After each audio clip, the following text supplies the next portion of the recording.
नमस्कार दोस्तों बहुत सारे लोग बैठे बैठे उंगली उठाना आसान समझते हैं। लेकिन कमांडर अशोक राउत साहब दिन रात एक करके ईपीएस 95 पेंशनधारियों की हक के लिए लगातार संघर्ष कर रहे हैं। यह सच्चाई है और इससे कोई इनकार भी नहीं कर सकता। दोस्तों आपने देखा होगा, कल भी मीटिंग हुई थी और आज भी फिर से मीटिंग हुई है। आज भी यह मीटिंग दोस्तों बहादुरगढ़ जिला पटियाला पंजाब में हुई है।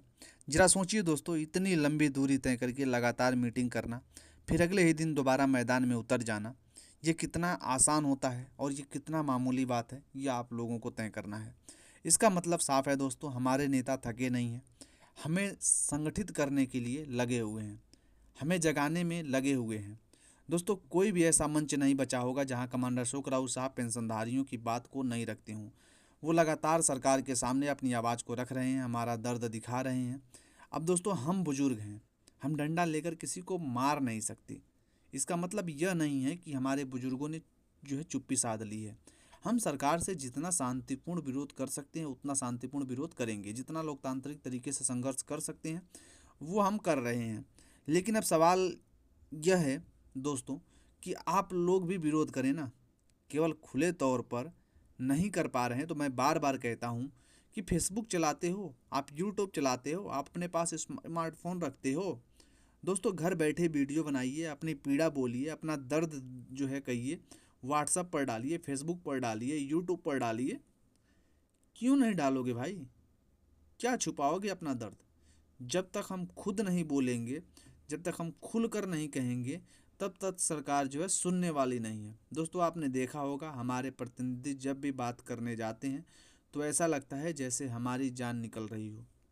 बड़ी बड़ी बातें होती हैं, आश्वासन मिलते हैं और फिर हमें एक कोने में खड़ा कर दिया जाता है। फिर वही लोग उसी रास्ते से ऐसे गुजरते हैं जैसे वे हमें जानते भी नहीं। दोस्तों बहुत दर्दनाक है ये चीज़ें।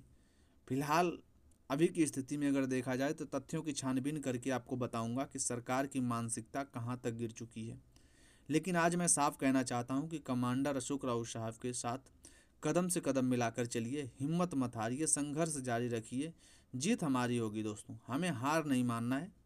अगर आज हमने हार मान ली तो हमारी आने वाली पीढ़ियाँ, हमारे आने वाले टाइम दोस्तों, इसमें हमारे आने वाली पीढ़ियाँ भी हार मान जाएंगी।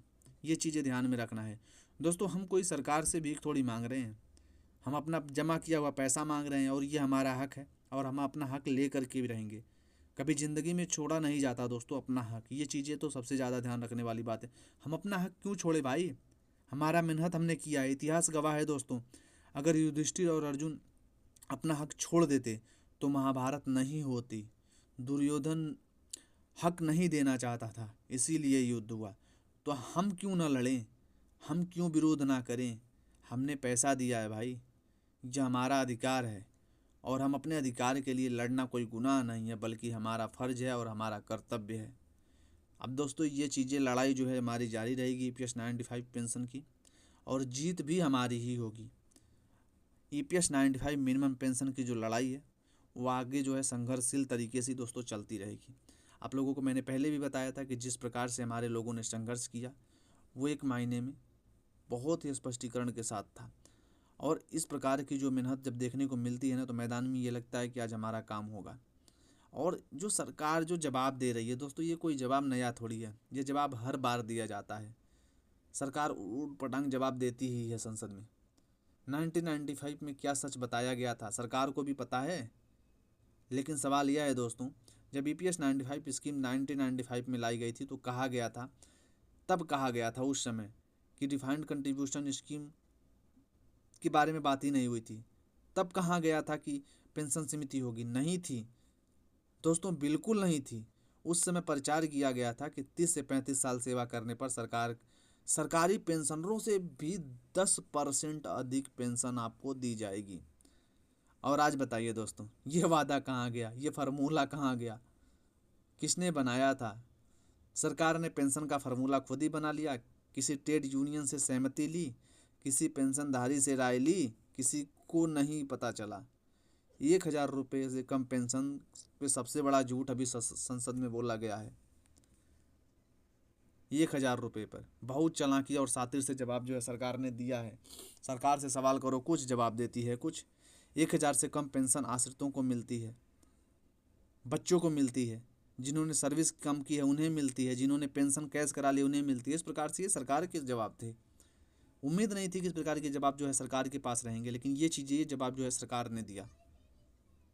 ईपीएफओ ने 1995 से पहले की सर्विस मानी नहीं। अगर कोई कर्मचारी 1980 में ज्वाइन हुआ था और 2005 में रिटायर हुआ तो उसकी 25 साल की सर्विस में से सिर्फ 1995 से 2005 यानी 10 साल की सर्विस मानी गई, और बाकी सर्विसें कहाँ गई? अब बताइए दोस्तों, उसको क्या जो है मिलेगा? 10 साल की सर्विस मानी जाएगी तो पेंशन कितनी बनेगी? उसी हिसाब से बहुत कम। इसी कारण लाखों लोगों को आज भी 1,000 रुपये से कम पेंशन मिल रही है। आंकड़ों का भी खेल है। ईपीएफओ की 2023-24 की एनुअल रिपोर्ट कहती है कि 1,000 से कम पेंशन पाने वाले 36.60 लाख हैं, लेकिन संसद में बताया गया कि सिर्फ 16.60 लाख हैं। दोस्तों, 20 लाख पेंशनधारी कहाँ गायब हो गए?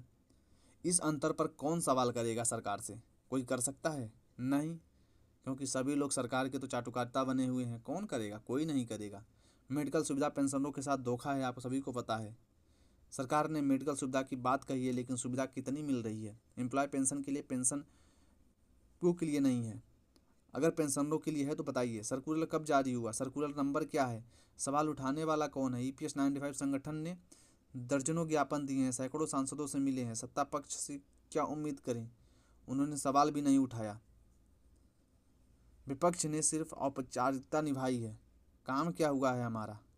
फिलहाल दोस्तों, आप लोगों को जो भी जानकारी रहती है इस चैनल पर दोस्तों सबसे पहले सटीक देने की कोशिश करते हैं। कुछ हमारे वीडियोस पुराने भी होंगे, और दोस्तों वो पुराने वीडियो ये इसलिए नहीं होते हैं कि आप लोगों को भ्रम डालें, इसलिए होते हैं कि दोस्तों हमें सरकार ने क्या कुछ आश्वासन दिया है और हम कितने टाइम से करते आ रहे हैं, ये चीज़ों को हमें ध्यान में रखना है दोस्तों। और बाकी जैसे लेटेस्ट न्यूज आती रहेगी दोस्तों आप लोगों को चैनल पर मिलता रहेगा। मिलते हैं दोस्तों नए वीडियो में, तब तक के लिए थैंक यू।